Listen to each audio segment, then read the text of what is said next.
Chapter 2. The Present Moment. If you want to experience the supernatural in your own life, by healing your body, creating new opportunities you could never have imagined before, and having transcendent, mystical experiences, you first need to master the concept of the present moment, the eternal now. There's a lot of talk about being present or being in the now these days. While most people understand the basics of what that means, not to think about the future or live in the past, I want to offer you a completely different understanding of the concept. It's going to require that you get beyond the physical world, including your body, your identity, and your environment, and even beyond time itself. This is where you turn possibility into reality. After all, if you don't get beyond who you think you are and the way you've been conditioned to believe the world works, it's not possible to create a new life or a new destiny. So in a very real sense, you have to get out of your own way, transcend the memory of yourself as an identity, and allow something greater than you, something mystical, to take over. In this chapter, I'm going to explain how that works. First, let's take a look at how the brain functions. When any neurological tissue in the brain or the body is activated, it creates mind. Consequently, from a neuroscientific understanding, mind is the brain in action. For instance, you have a specific mind to drive your car. You have another mind to take a shower. You have a different mind when you sing a song or listen to music. You use a specific level of mind to execute each of those complex functions, because you've probably done each of these tasks thousands of times, so your brain turns on in a very specific way whenever you do any of them. When your brain is in action as you drive your car, for example, you are in fact turning on a specific sequence, pattern, and combination of neurological networks. Those neural networks, or neural nets, are simply clusters of neurons that work together as a community, just like an automatic software program or a macro, because you've done that particular action so many times. In other words, the neurons that fire together to accomplish the task become more wired together. As you consciously choose to perform the task of driving your vehicle, we could say that you are automatically selecting and instructing those neurons in your brain to turn on to create a level of mind. For the most part, your brain is a product of the past. It has been shaped and molded to become a living record of everything you have learned and experienced up to this point in your life. Learning from a neuroscientific standpoint is when neurons in your brain assemble to form thousands of synaptic connections, and those connections then assemble into complex, three-dimensional neurological networks. Think of learning as your brain getting an upgrade. When you pay attention to knowledge or information and it makes sense to you, this interaction with the environment leaves biological impressions in your brain. When you experience something new, your senses write the story neurologically in your brain, and even more neurons come together to make even more enriched connections, upgrading your brain even further. Experiences not only enhance the brain circuitry, but they also create emotions. Think of emotions as the chemical residue from past experiences, or chemical feedback. The stronger the emotional quotient from an event in your life, the more the experience leaves a lasting impression in your brain. That's how long-term memories are formed. So if learning means making new connections in your brain, memories are when you maintain those connections. The more you repeat a thought, choice, behavior, experience, or emotion, the more those neurons fire and wire together, and the more they will sustain a long-term relationship. In Anna's story in the previous chapter, you learned most of your experiences come from your interaction with your external environment. Since your senses plug you into the external environment and neurologically record the narrative in your brain, when you experience a highly charged emotional event, bad or good, that moment becomes embossed neurologically in your brain as a memory. Therefore, when an experience changes how you normally feel chemically and heightens your attention to what caused it, you will associate a specific person or thing with where your body is at a particular time and place. That's how you create memories, by interacting with the outer world. It's safe to say that the only place the past actually exists is in your brain and in your body. How your past becomes your future. Let's take a closer look at what happens biochemically inside your body when you think a thought or feel an emotion. When you think a thought or have a memory, a biochemical reaction begins in your brain, causing the brain to release certain chemical signals. That's how immaterial thoughts literally become matter. They become chemical messengers. These chemical signals make your body feel exactly the way you were just thinking. Once you notice you are feeling a particular way, then you generate more thoughts equal to how you're feeling, and then you release more chemicals from your brain to make you feel the way you've been thinking. For example, if you have a fearful thought, you start to feel fear. The moment you feel fear, that emotion influences you to think more fearful thoughts, and those thoughts trigger the release of even more chemicals in the brain and body to make you continue to feel more fear. The next thing you know, you get caught in a loop where your thinking creates feeling, and your feeling creates thinking. If thoughts are the vocabulary of the brain and feelings are the vocabulary of the body, and the cycle of how you think and feel becomes your state of being, then your entire state of being is in the past. When you fire and wire the same circuits in your brain over and over again because you keep thinking the same thoughts, you are hardwiring your brain into the same patterns. As a result, your brain becomes an artifact of your past thinking, and in time it becomes easier to automatically think in the same ways. At the same time, as you repeatedly feel the same emotions over and over again, since as I just said, emotions are the vocabulary of the body and the chemical residue of past experiences, you are conditioning your body into the past. So now let's look at what that means for you on a day-to-day basis. Given what you just learned about feelings and emotions being the chemical end products of past events, the moment you wake up in the morning and search for the familiar feeling called you are starting your day in the past. So when you start to think about your problems, those problems, which are connected to the memories of past experiences of different people or things at certain times and places, create familiar feelings such as unhappiness, futility, sadness, pain, grief, anxiety, worry, frustration, unworthiness, or guilt. If those emotions are driving your thoughts and you cannot think greater than how you feel, then you are also thinking in the past. And if those familiar emotions influence the choices you are going to make that day, the behaviors you're going to exhibit, or the experiences you are going to create for yourself, then you're going to appear predictable, and your life is going to stay the same. Now let's say after you wake up, you turn off your alarm, and as you lie there in bed, you check your Facebook, your Instagram, your WhatsApp, your Twitter, your texts, your emails, and then the news. Now you are really remembering who you are as you reaffirm your personality and connect to your past, present, personal reality. Then you go to the bathroom, you use the toilet, brush your teeth, take a shower, get dressed, and then head for the kitchen. You drink some coffee and eat breakfast. Maybe you watch the news or check your email again. It's the same routine you follow every day. Then you drive to work using the same old route, and when you get there you interact with the same co-workers you saw the day before. You spend your day performing pretty much the same duties you performed yesterday. You might even react to the same challenges at work with the same emotions. Then after work, you drive home, maybe you stop at the same grocery store and buy the food you like and always eat. You cook the same food for dinner and watch the same television show at the same time while sitting in the same place in your living room. Then you get ready for bed in the same way you always do.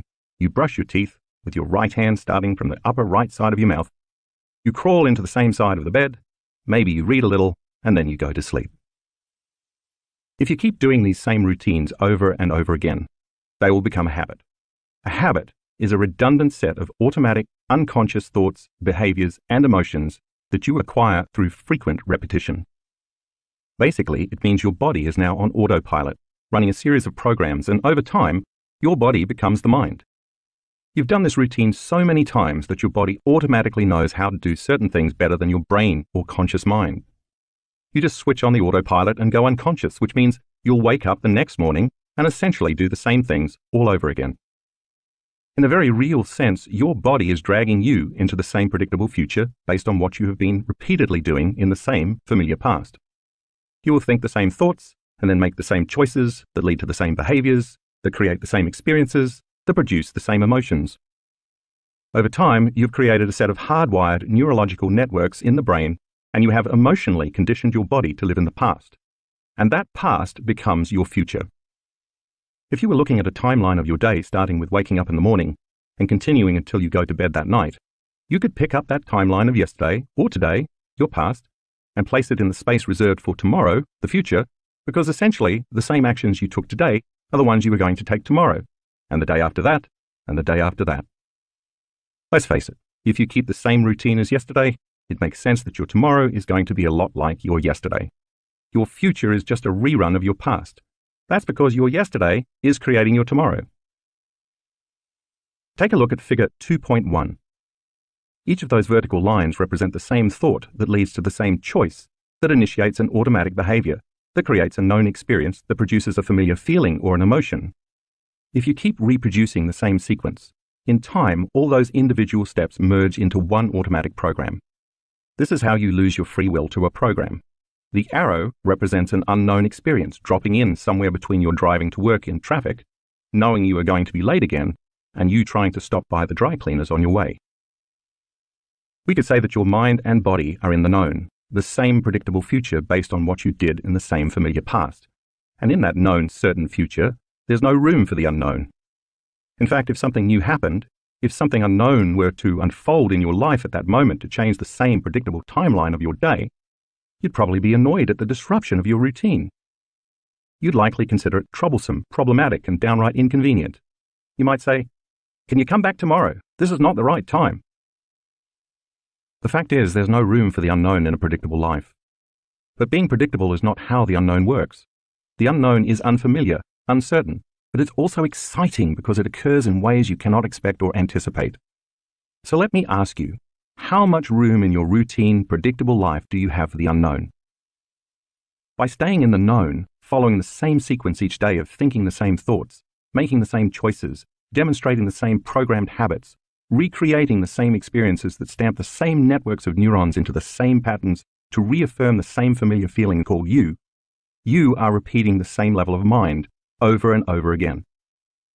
In time, your brain becomes automatically programmed to do any one of those particular sequences more easily and effortlessly the next time, and then the next time, and so on. As each of these individual steps merge into one complete step, thinking a familiar thought of an experience of somebody or something at some place in some time will automatically create the anticipation of the feeling of the experience. If you can predict the feeling of any experience, you are still in the known. For instance, the thought of having a meeting with the same team of people you have worked with for years can automatically cause you to call up the emotion of what the future event will feel like. When you can predict the feeling of that future event, because you've had enough past experiences to make it known to you, you are probably going to be creating more of the same. And of course, you are right. But that's because you are the same. By the same means, if you are in the automatic program and cannot predict the feeling of an experience in your life, you will probably be hesitant to engage it. We need to look at one more aspect of thinking and feeling to get the full picture of what's happening when we keep living in the same state of being. This thinking-feeling loop also produces a measurable electromagnetic field that surrounds our physical bodies. In fact, our bodies are always emitting light, energy, or frequencies that carry a specific message, information, or intention. By the way, when I say light, I'm not just referring to the light we see, but to all spectrums of light, including X-rays, cell phone waves, and microwaves. In the same way, we also receive vital information that is carried on different frequencies. So we are always sending and receiving electromagnetic energy. Here's how that works. When we think a thought, those networks of neurons that fire in our brain create electrical charges. When those thoughts also cause a chemical reaction that results in a feeling or an emotion, as well as when a familiar feeling or emotion is driving our thoughts, those feelings create magnetic charges. They merge with the thoughts that create the electric charges to produce a specific electromagnetic field equal to your state of being. Think of emotions as energy in motion. When someone experiencing a strong emotion walks into a room, their energy, aside from their body language, is often very palpable. We have all felt another person's energy and intent when they were angry or very frustrated. We felt it because they were emitting a strong signal of energy that carried specific information. The same is true of a very sexual person, a person who is suffering, or a person who has a calm, loving energy. All those energies can be sensed and felt. As you might expect, different emotions produce different frequencies. The frequencies of creative, elevated emotions like love, joy, and gratitude are much higher than the emotions of stress, such as fear and anger, because they carry different levels of conscious intent and energy. See Figure 2.2, which details some of the different frequencies associated with various emotional states. You'll read more about this concept later in the book. So if we are recreating the past day after day, thinking the same thoughts and feeling the same emotions, we are broadcasting the same electromagnetic field over and over again, sending out the same energy with the same message. From the perspective of energy and information, this means the same energy of our past continues to carry the same information, which then keeps creating the same future.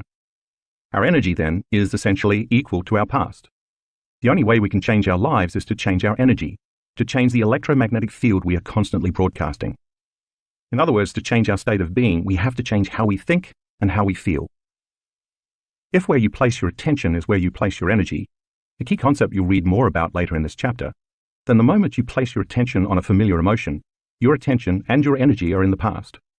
If those familiar emotions are connected to a memory of some past event involving a person or an object at a particular place and time, then your attention and your energy are in the past as well. As a consequence, you are siphoning your energy out of the present moment into your past. By the same means, if you start to think about all the people you have to see, the things you have to do and the places you have to go at certain times in your routine day, you are siphoning your attention and energy into a predictable, known future. Take a look at figure 2.3, which illustrates this point.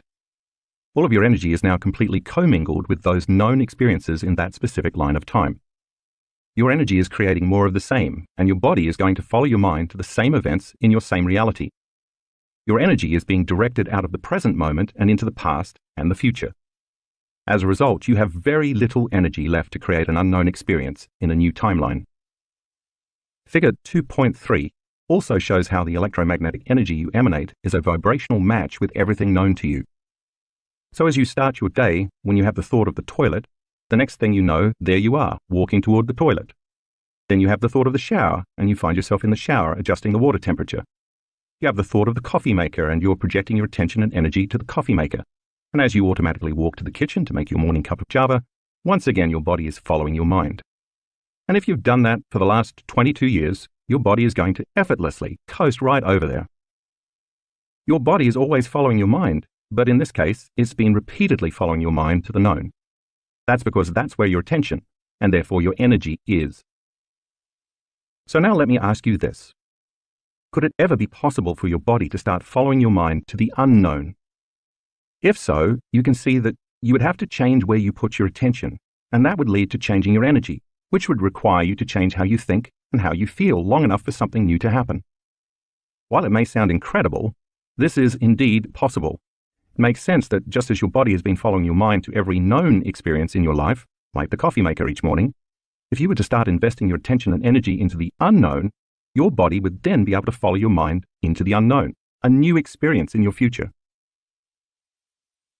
Priming your mind and body for a new future. If you are familiar with my work, you know that I'm in love with the concept of mental rehearsal. I'm fascinated by how we can change the brain as well as the body by thought alone. Think about that for a moment. If you focus your attention on specific imagery in your mind and become very present with a sequence of repeated thoughts and feelings, your brain and body will not know the difference between what is occurring in the outer world and what is happening in your inner world. So when you're fully engaged and focused, the inner world of imagination will appear as an outer world experience, and your biology will change accordingly. That means you can make your brain and body look as if a physical experience has already happened without having the actual experience. What you put your attention on and mentally rehearse over and over again not only becomes who you are from a biological perspective, it also determines your future. Here's a good example. A team of Harvard researchers took a group of volunteers who had never before played the piano and divided the group in half. One half practiced a simple 5-finger piano exercise for 2 hours a day over a period of 5 days. The remaining half did the same thing, but just by imagining they were sitting at the piano without physically moving their fingers in any way. The before and after brain scans showed that both groups created a dramatic number of new neural circuits and new neurological programming in the region of their brains that controls finger movements, even though one group did so by thought alone. Think about this. The folks who mentally rehearsed the actions had brains that looked like the experience had already happened, even though they never lifted a finger. If you were to put them in front of a piano after 5 days of mental rehearsal, many of them would be able to play the exercise they imagined pretty well, even though they had never before tickled the ivories. By mentally imagining the activity every day, they installed the neurological hardware in preparation for the experience. They repeatedly fired and wired those brain circuits with their attention and intention, and over time the hardware became an automatic software program in their brains, and it became easier to do the next time. So if they were to start to play after 5 days of mental practice, their behaviors would become easily aligned with their conscious intentions because they primed their brains for the experience ahead of time. That's how powerful the mind can be once trained. Similar studies show the same kinds of results with muscle training. In a pioneering study at the Cleveland Clinic, 10 research subjects between the ages of 20 and 35 imagined flexing one of their biceps as hard as they could in 5 training sessions a week for 12 weeks. Every other week, the researchers recorded the subjects' electrical brain activity during their sessions and measured their muscle strength. By the end of the study, the subjects had increased their bicep strength by 13.5%, even though they hadn't actually been using their muscles at all. They maintained this gain for 3 months after the training session stopped. More recently, a research team made up of scientists from the University of Texas at San Antonio, the Cleveland Clinic, and the Kessler Foundation Research Center in West Orange, New Jersey, asked subjects to visualize contracting their elbow flexor muscles. As they did so, they were instructed to urge the muscles to flex as strong and hard as possible, adding a firm intention to their strong mental energy for 15-minute sessions, 5 days a week for 12 weeks. One group of subjects was instructed to use what is called external or third-person imagery, imagining themselves performing the exercise by observing themselves in a scene in their head separate from the experience, like watching a movie of themselves. The second group was instructed to use internal or first-person imagery, imagining that their bodies as they existed right then in real time were doing the exercise, making it more immediate and realistic. A third group, the control, did no practice. The group using external imagery, as well as the control group, showed no significant change, but the group using internal imagery showed a 10.8% increase in strength. Another team of researchers from Ohio University went so far as to wrap the wrists of 29 volunteers in surgical casts for 1 month, ensuring they wouldn't be able to move their wrists, even unintentionally. Half the group practiced mental imagery exercises for 11 minutes a day, 5 days a week, imagining they were flexing their immobilized wrist muscles while actually remaining completely still. The other half, the control group, did nothing. At the end of the month, when all the casts came off, the muscles of the imagery group were twice as strong as those of the control group. Each of these 3 muscle studies show how mental rehearsal not only changes the brain, but can also change the body by thought alone. In other words, by practicing the behaviors in their mind and consciously reviewing the activity on a regular basis, the bodies of the subjects looked like they had been physically performing the activity, and yet they never did the exercises. Those who added the emotional component of doing the exercise as hard as possible to the intensity of the mental imagery made the experience even more real and the results more pronounced. In the piano playing study, the brains of the research subjects looked as though the experience they'd imagined had already happened, because they had primed their brains for that future. In a similar way, the subjects in the muscle flexing studies changed their bodies to look as if they had previously experienced that reality, just by mentally rehearsing the activity through thought alone. You can see why when you wake up in the morning and start thinking about the people you have to see, the places you have to go and the things you have to do in your busy schedule, that's mentally rehearsing. And then you add an intense emotion to it like suffering or unhappiness or frustration, just like the elbow flexor volunteers who urged their muscles to flex without moving them at all. You are conditioning your brain and body to look like that future has already happened. Since experience enriches the brain and creates an emotion that signals the body, when you continuously create an inward experience that is as real as an outer experience, over time you're going to change your brain and body, just like any real experience would. In fact, when you wake up and start thinking about your day, neurologically, biologically, chemically, and even genetically, which I will explain in the next section, it looks as though that day has already happened for you. And in fact, it has. Once you actually start the day's activities, just as in the experiments above, your body is naturally and automatically going to behave equal to your conscious or unconscious intentions. If you've been doing the same things for years on end, those circuits, as well as the rest of your biology, are more readily and easily activated. That's because not only do you prime your biology every day with your mind, but you also recreate the same physical behaviors in order to reinforce those experiences further in your brain and body. And it actually becomes easier to go unconscious every day because you keep mentally and physically reinforcing the same habits over again, creating the habit of behaving by habit. Making genetic changes. We used to think that genes created disease and that we were at the mercy of our DNA. So if many people in someone's family died of heart disease, we assumed that their chances of also developing heart disease would be pretty high. But we now know through the science of epigenetics that it's not the gene that creates disease, but the environment that programs our genes to create disease, and not just the external environment outside our body, cigarette smoke or pesticides, for example, but also the internal environment within our body, the environment outside our cells. What do I mean by the environment within our body? As I said previously, emotions are chemical feedback, the end products of experiences we have in our external environment. So as we react to a situation in our external environment that produces an emotion, the resulting internal chemistry can signal our genes to either turn on, upregulating or producing an increased expression of the gene, or to turn off, downregulating or producing a decreased expression of the gene. The gene itself doesn't physically change. The expression of the gene changes, and that expression is what matters most because that is what affects our health and our lives. Thus, even though someone may have a genetic predisposition for a particular disease, for example, if their genes continue to express health instead of expressing that disease, they won't develop the condition and will remain healthy. Think of the body as a finely tuned instrument that produces proteins. Every one of our cells, except red blood cells, makes proteins, which are responsible for the body's physical structure and physiological function. For example, muscle cells make specific proteins known as actin and myosin, and skin cells make the proteins collagen and elastin. Immune cells make antibodies, thyroid cells make thyroxine, and bone marrow cells make hemoglobin.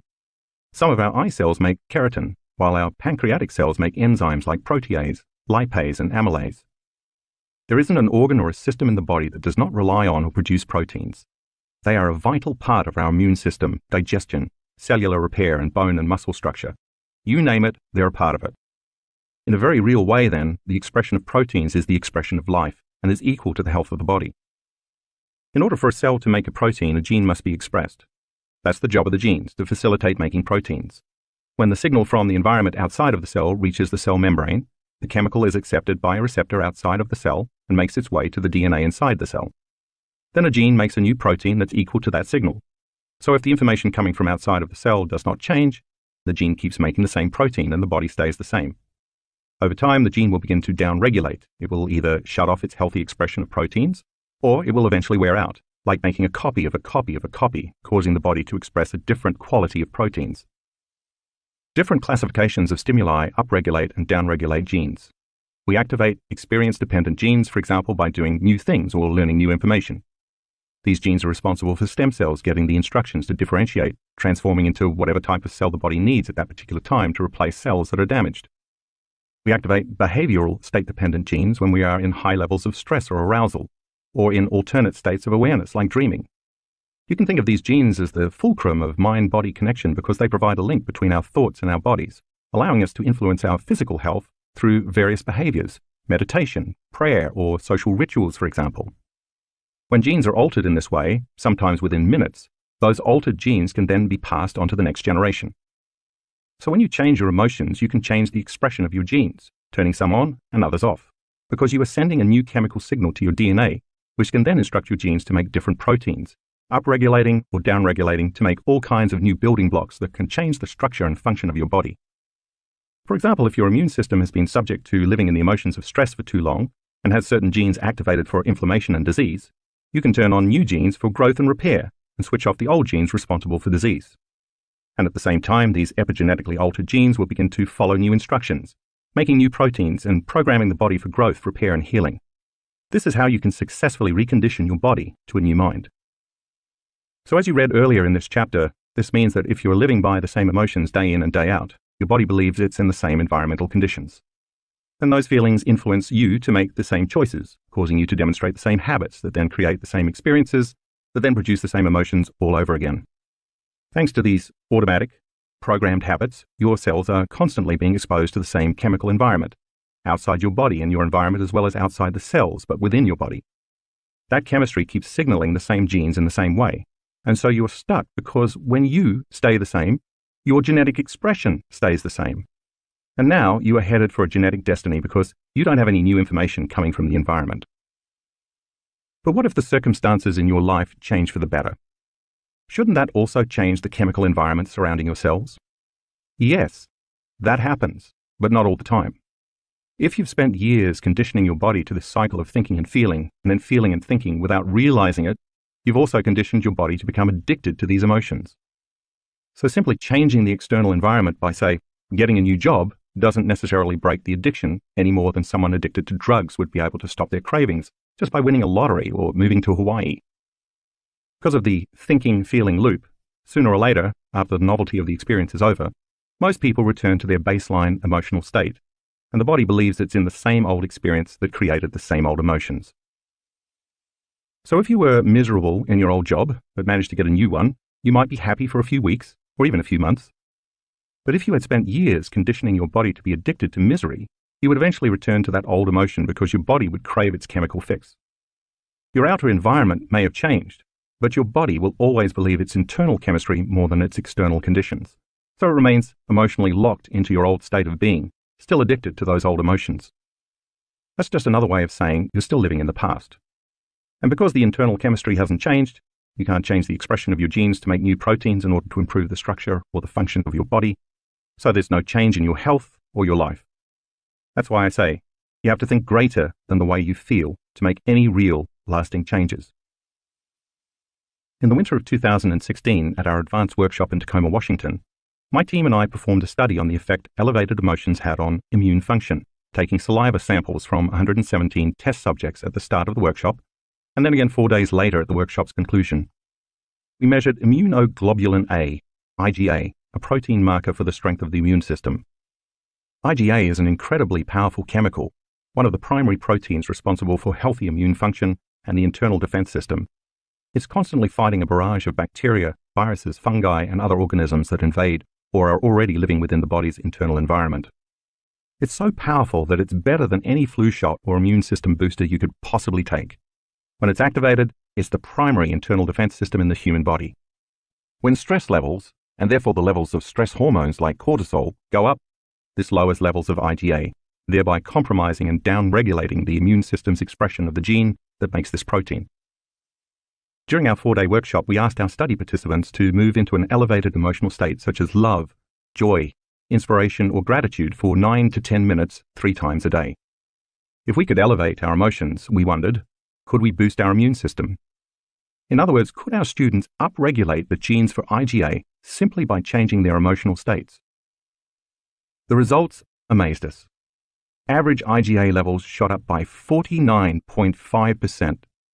The normal range for IgA is from 37 to 87 milligrams per deciliter, mg/dl, but some people measured more than 100 mg/dl at the end of the workshop. Our test subjects showed significant, measurable epigenetic changes without having any significant experiences in their external environment. By attaining states of elevated emotions even for just a few days, their bodies began to believe that they were in a new environment, so they were able to signal new genes and change their genetic expression. In this case, the protein expression of the immune system. See Figure 2.4. This means that you might not need a pharmacy or an exogenous substance to heal you. You have the power from within to upregulate the genes that make IgA within a few days. Something as simple as moving into an elevated state of joy, love, inspiration, or gratitude for 5 to 10 minutes a day can produce significant epigenetic changes in your health and body. Where attention goes, energy flows. Since where you place your attention is where you place your energy, when you wake up in the morning and immediately start putting your attention and energy on all the people you have to see that day, the places you have to go, the objects you own, and the things you have to do in the three-dimensional world, your energy becomes fractured. All of your creative energy is flowing away from you, as Figure 2.5 illustrates, to all things in the outer world that compete for your attention. Your cell phone, your laptop, your bank account, your house, your job, your co-workers, your spouse, your kids, your enemies, your pets, your medical conditions, and so on. Take a glance at Figure 2.5. It is obvious that most people's attention and energy are directed to their outer material world. It begs the question, how much energy do you have left in your inner world of thoughts and feelings to create a new reality? Consider for a moment that each of these people or things you give so much attention to is a known in your life because you've experienced it. As I mentioned earlier in the chapter, you have a neurological network in your brain for each one of those things. Since they are mapped in your brain, you perceive and so experience them from your past. And the more you keep experiencing them, the more automatic and enriched the neural circuits for each of them become, because the redundancy of the various experiences keeps assembling and refining more and more circuits. That's what experience does. It enriches the brain. So you have a neurological network about your boss, a neurological network about money, a neurological network about your partner, a neurological network about your kids, a neurological network for your financial situation, a neurological network for your house, and neurological networks about all your physical world possessions because you've experienced all of those people or things at different times and places. When your attention and therefore your energy is divided between all these outer world objects, people, problems, and issues, there's no energy left for you to put on your inner world of thoughts and feelings. So there's no energy left for you to use to create something new. Why? Because how you think and how you feel literally creates your personal reality. Therefore, if you are thinking and feeling equal to everything that you know, that's the known, you keep reaffirming the same life. In fact, we could say that your personality is no longer creating your personal reality. Now your personal reality is creating your personality. Your external environment is controlling your thoughts and feelings. There's a biological match between your inner world of thoughts and feelings and your outer world, past-present reality made of people and objects at certain times and places. You are continuously keeping your life the same because you are keeping your attention, thoughts, and your energy, feelings, the same. Finally, if how you think and how you feel broadcasts an electromagnetic signature that influences every area of your life, you are broadcasting the same electromagnetic energy and your life never changes. We could say that your energy is equal to everything in your past-present reality, and you are recreating the past. That's not the only limitation that occurs, though. When you place all your attention and energy on the outer world and you keep reacting to the same conditions in the same way, in a state of chronic stress which causes the brain to be in a constant state of arousal, your inner world becomes imbalanced and your brain begins to work inefficiently. And then you become less effective in creating anything at all. In other words, you become a victim of your life instead of the creator of your life. Living by the hormones of stress. Now let's take a closer look at how we end up getting addicted to our negative emotions, or more precisely, what we call the hormones of stress. The moment we react to any condition in our outer world that tends to be threatening, whether the threat is real or imagined, our body releases stress hormones in order to mobilize enormous amounts of energy in response to that threat. When this occurs, the body moves out of balance. That's exactly what stress is. This is a natural and healthy response because in antiquity, that chemical cocktail of adrenaline and cortisol and similar hormones were released when we were facing some danger in the outer world. Maybe a predator was chasing us, for example, and we had to make a decision to fight, run, or hide. When we are in survival mode, we automatically become materialists, defining reality with our senses by what we can see, hear, smell, feel, and taste.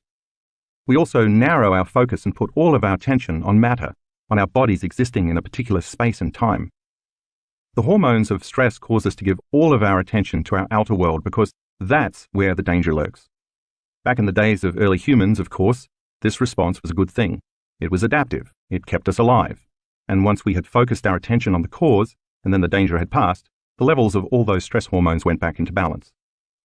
But in modern times, that's no longer the case.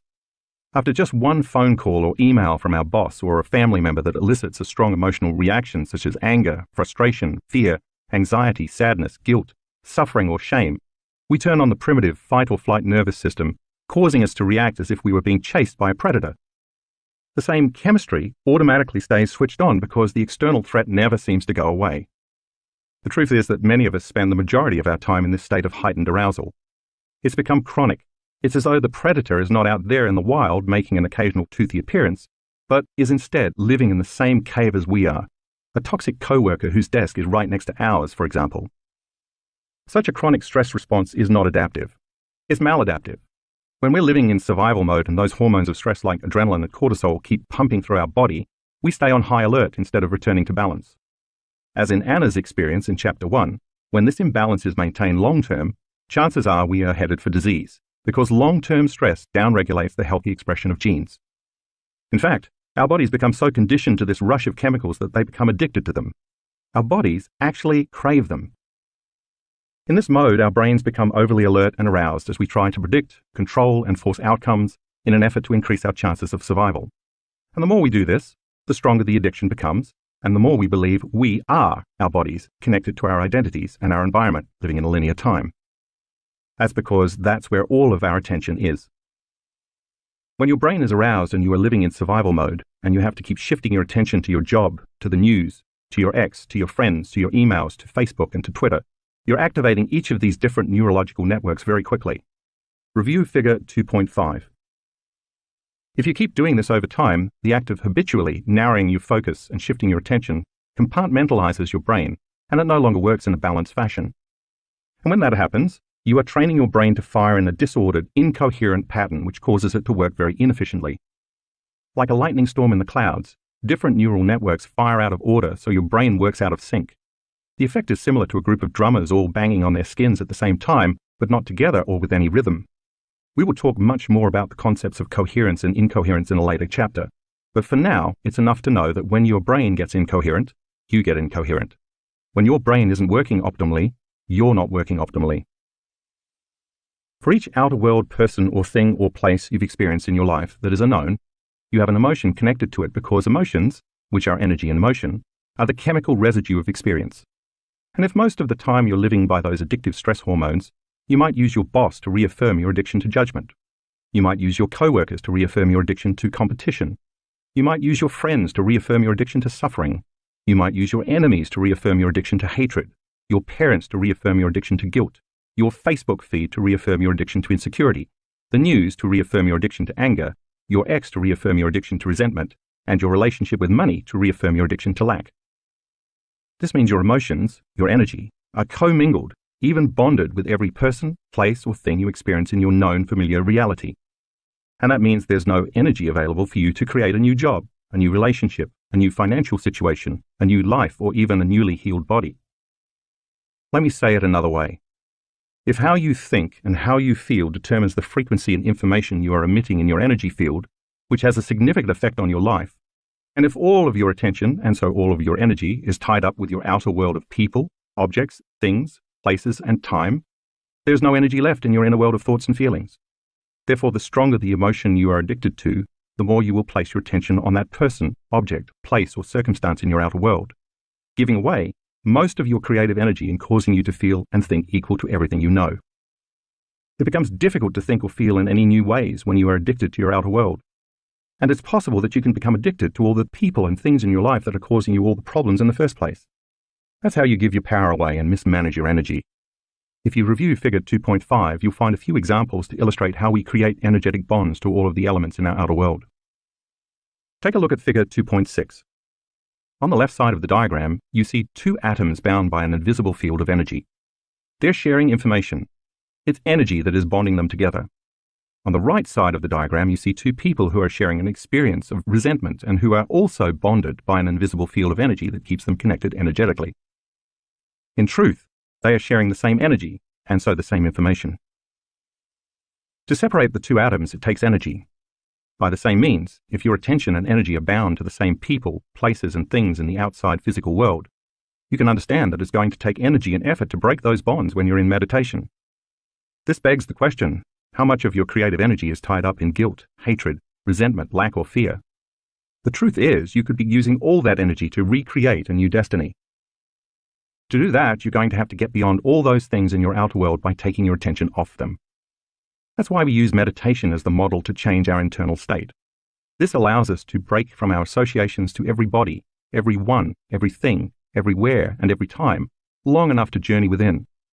Once you overcome your emotional body and you take your attention off everything known to you in your outer world, you call your energy back to you, breaking the bonds with your past-present reality, which has been staying the same. You're going to have to make the transition from being somebody to being nobody, which means you have to take your attention off your body, your pain, and your hunger. You're going to have to go from being someone to being no one, taking your attention off your identity as a partner, parent, and employee. You'll have to go from keeping your attention on something to placing your attention on no thing, forgetting all about your cell phone, your emails, and getting a cup of coffee. And from being somewhere to being nowhere, getting beyond any thoughts about the chair you're meditating in or where you'll be going later today. And from being in linear time to being in no time, with no distracting memories or thoughts about the future. I'm not saying that your cell phone or your laptop or your car or your bank account is bad, but when you're overly attached to those things and they've captured your attention to such a degree that you can't get beyond thinking about them because of the strong emotions you associate with them, those possessions own you, and then you can't create something new. The only way to do that is to learn to call all of that fractured energy back so you can overcome the emotions of survival that you've become addicted to and that keep all of your energy bound to your past-present reality. Once you take your attention off all those exterior elements, you start to weaken your energetic and emotional bonds with those things, and you finally begin to free up enough available energy to create a new future. That's going to require you to become aware of where you've been unconsciously placing your attention, and, like separating the two atoms, it's also going to take some energy to consciously break those bonds. People come up to me all the time in workshops and tell me their computer hard drive crashed, or someone stole their car, or they lost their job and they don't have any more money. When they tell me they have lost people or things in their life, you know what I always say to them? Great. Look how much available energy you now have to design a new destiny. By the way, if you do this work well and manage to call your energy back to you, it will most likely be uncomfortable at first, even a little chaotic. Get ready, because certain areas of your life may fall apart. But don't worry, that's supposed to happen because you're breaking the energetic bonds between yourself and your same past reality. Anything that is no longer in a vibrational match between you and your future is going to fall away. Let it. Don't try to put your old life back together because you're going to be way too busy with the new destiny you're calling to yourself. Here's a great example. A friend of mine who was vice president of a university showed up for a board meeting about 3 weeks after he started doing this meditation work. He was the backbone of that university. The students and faculty loved him. He walked into the board meeting and sat down, and they fired him. So he called me and he said, "Hey, I don't know if this meditation process is working. The board just fired me. Aren't great things supposed to happen to me when I'm doing the work?" "Listen," I told him, "don't you hold on to those emotions of survival, because then you'll be in your past. Instead, keep finding the present moment and creating from that place." Within 2 weeks, he fell in love with a woman he later married. He also soon received an offer for an even better job as vice president of a much larger and better university, which he gratefully accepted. A year later, he called me again to tell me that the college that fired him was now asking him to return as president.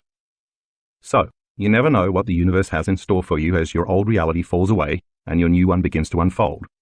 The only thing I can assure you of is this: the unknown has never let me down. Calling your energy back.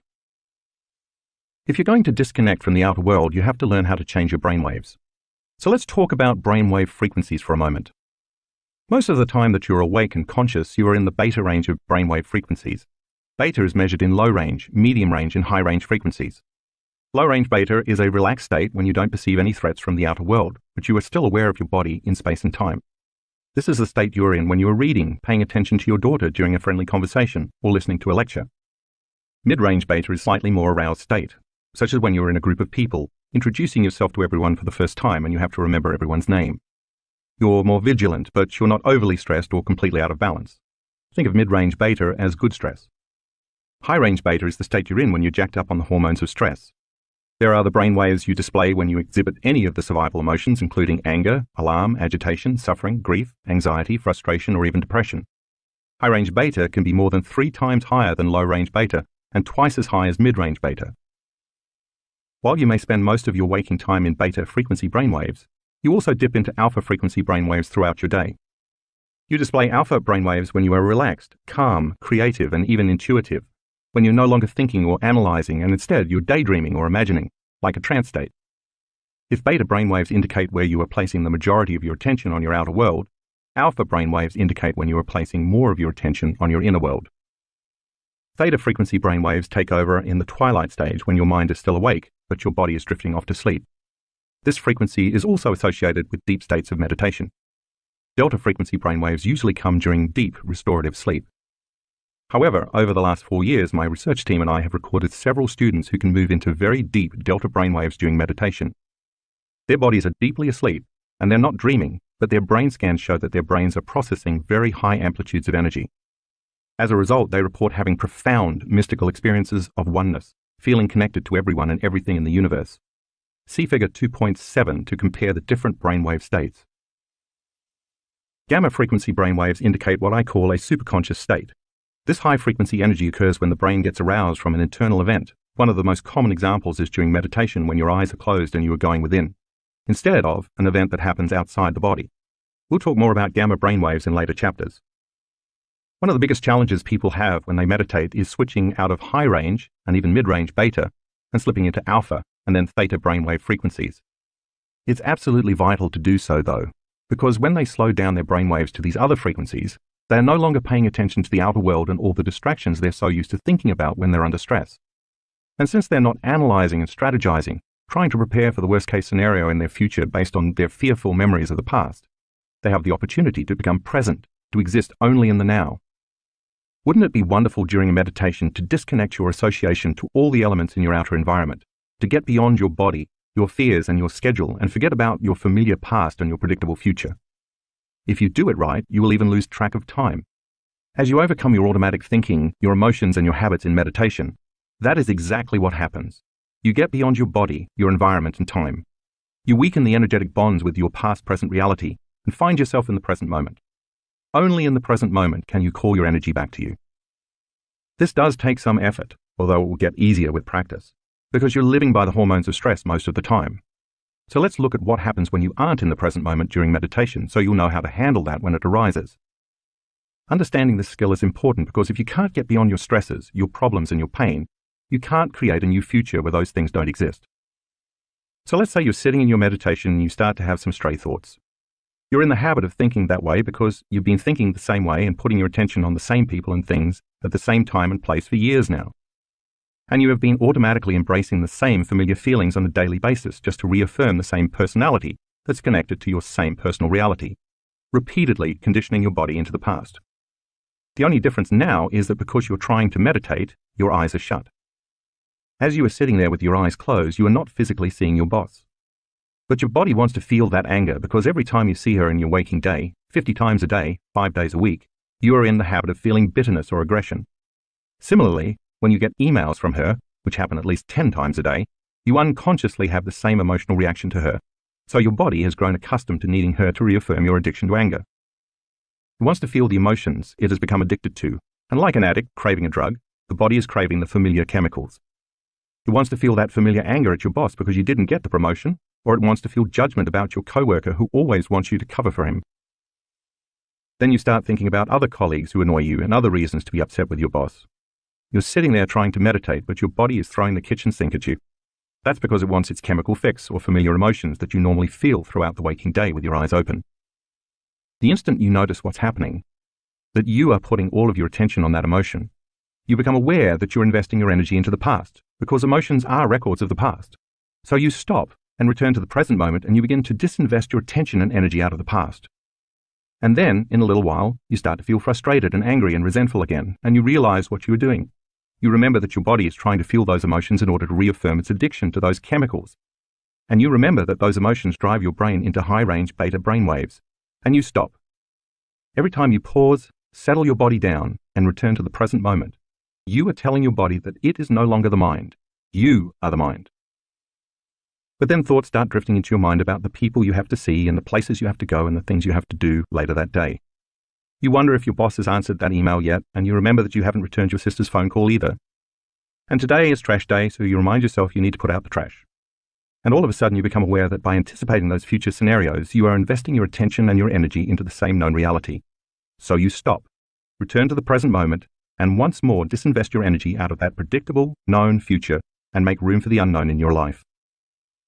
Take a look at figure 2.8. It shows that once you find yourself in that sweet spot of the generous present moment, your energy, represented by the arrows, no longer goes away from you to the past and future the way it did back in figure 2.3. Now you are divesting your energy from that familiar past and predictable future. You are no longer firing and wiring the same circuits in the same way, and you are no longer regulating and signaling the same genes in the same way by feeling the same emotions. If you keep doing this process, you are continuously calling all that energy back to you by breaking the energetic bonds that keep you connected to your past-present reality. This happens because you are taking your attention and your energy off your outer world and placing it instead on your inner world, and you're building your own electromagnetic field surrounding your body. Now you have available energy that you can use to create something new. Not surprisingly, your attention eventually begins to wander again. As you continue to sit in meditation, your body becomes more annoyed and impatient because it wants to do something. After all, you've programmed it every day to get up and follow the same routine. It wants to quit meditating, open its eyes and see someone. It wants to hear something on TV or talk to someone on the phone. It prefers to taste breakfast instead of sitting there doing nothing. It would like to smell coffee brewing, like it does every morning, and it would love to feel something like a hot shower before it starts the day. The body wants to experience physical reality with its senses in order to embrace an emotion, but your goal is to create a reality from a world beyond your senses that's defined not by your body as the mind, but by you as the mind. So as you become aware of the program, you keep settling your body down into the present moment. The body tries again to return to the familiar past because it wants to engage in the predictable future, but you keep settling it back down. Each time you overcome those automatic habits, your will becomes greater than your program. Every time you keep settling your body back to the present moment, like training a dog to sit, you are reconditioning your body to a new mind. Each time you become aware of your program and you labor for the present moment, you are stating that your will is greater than your program. And if you keep returning your attention, and therefore your energy, back to the present moment, and you keep noticing when you are present and when you are not, sooner or later your body is going to surrender. It is this process of continuously returning to the present moment every time you become aware that you've lost it that begins to break the energetic bonds with your familiar known reality. And when you do return to the present moment, what you're actually doing is getting beyond your physical world identity and unfolding into the quantum field, a concept I will explain in detail in the next chapter. The hardest part of every war is the last battle. That means that when your body, as the mind, is raging, causing you to think that you cannot go any further, wanting you to stop and return to the world of the senses, you keep persevering. You truly step into the unknown, and sooner or later you will begin to break the emotional addiction within you. When you get beyond your guilt, your suffering, your fear, your frustration, your resentment, or your unworthiness, you are freeing your body from the chains of those habits and emotions that keep you anchored in the past. And as a result, you are liberating energy that is now coming back to you. As the body releases all of this stored emotional energy, it is no longer becoming the mind. You discover that right on the other side of your fear is courage. Right on the other side of your lack is wholeness. And just beyond your doubt is knowing. When you step into the unknown and surrender your anger or hatred, you discover love and compassion. It's the same energy. It has just been stored in the body, and now it's available for you to use to design a new destiny.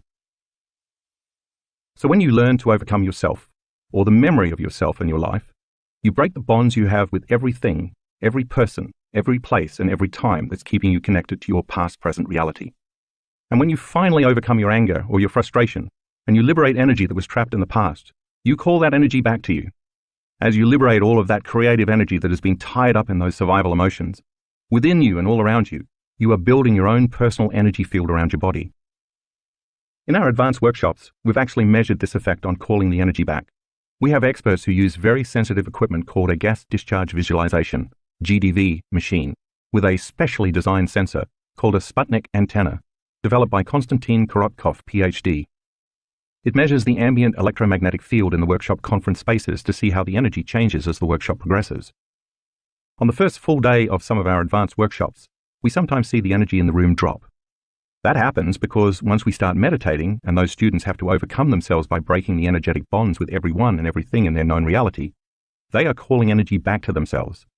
They're drawing energy from the greater field, and the field in the room can diminish as the participants begin to build their individual field of energy around their own bodies. And now they have available energy to use to design a new destiny. Of course, as our entire group gets beyond themselves the first day, they finally build their own light field, and as their energy keeps expanding each day, they begin to contribute to the energy in the room. As a result, we finally witness the energy of the room rise. To see what this sometimes looks like, find graphics 1A and 1B in the color insert. One way to increase your chances of a successful meditation is to give yourself enough time so you don't get distracted by trying to rush through the experience. When I meditate, for example, I allow for 2 hours. I don't have to take 2 hours every time, but I know myself well enough by now to realize that if I have only 1 hour, I'm going to tell myself there's not enough time. If I have 2 hours, on the other hand, I can relax knowing I have plenty of time to find the present moment. Some days I find the sweet spot of the present moment pretty quickly, while on other days I have to work for an hour at bringing my brain and body back into the present. I'm a very busy person. Some days when I have just arrived home for 3 days between workshops or events, I wake up in the morning and immediately think of the 3 meetings I have planned that day with different staff members, mentally rehearsing what I have to talk about. Then I think about the emails I have to get done before I go to those meetings. Then I think about the flight I have to catch that afternoon. Then I make a mental note about the phone calls I have to make on the drive to the airport. You get the idea. As that happens and I'm thinking about the same people I have to see, the same places I have to go, the same things I have to do, all at the same time in my known familiar reality, I realize that I am priming my brain and body to look like that future has already happened. I become conscious that my attention is in the known future, and I stop anticipating the known and turn back to the present moment. As I do that, I'm beginning to unfire and unwire those neural connections. Then I might get a little emotional and become impatient and a little frustrated thinking about something that happened yesterday. And since emotions are a record of the past and where I place my attention is where I place my energy, I become aware that I'm investing my energy in the past. Then the hormones of stress may get my brain aroused and my body gets a bit fired up into high-range beta brainwaves, and I have to settle it back down into the present moment again. And as I do that, I'm no longer firing and wiring the same circuits in my brain, and I'm disinvesting my energy out of the past. And if I'm aware of the same thoughts that are connected to those same familiar feelings, when I stop myself from feeling the same way, I'm no longer conditioning my body into the past, and I'm no longer signaling the same genes in the same ways. And if the emotions are the end products of experiences in the environment, and if it's the environment that signals the gene, then when I stop feeling those same emotions, I'm no longer selecting and instructing the same genes in the same ways. That not only affects the health of my body, but also no longer primes my body to be in the same future based on living in the past. So as I inhibit those familiar feelings, I'm changing the genetic program of my body. And since the hormones of long-term stress downregulate the expression of healthy genes and create disease, every time I am able to stop when I catch myself feeling any of those emotions that are related to stress, I am no longer conditioning my body to stay addicted to the emotions of stress. If I do it properly, overcoming my familiar thoughts and emotions of my known past and future, then energetically, neurologically, biologically, chemically, hormonally, and genetically, that predictable future, as well as the familiar past I used to affirm it, no longer exists. If I am no longer firing and no longer wiring those same old neural networks, by no longer thinking about those memories of the people or things at certain times and places, and I keep returning to the present moment, I am calling energy back to me. Take a look at figure 2.9 and you can see how the familiar past and the predictable future no longer exist. Now I'm in the sweet spot of the generous present moment, and I have available energy to create. I've built my own energy field surrounding my body. Every time I've labored, sometimes for hours, to get beyond myself and find that place called the eternal now, and I truly break through, I've always thought the same thing. That was so worth it.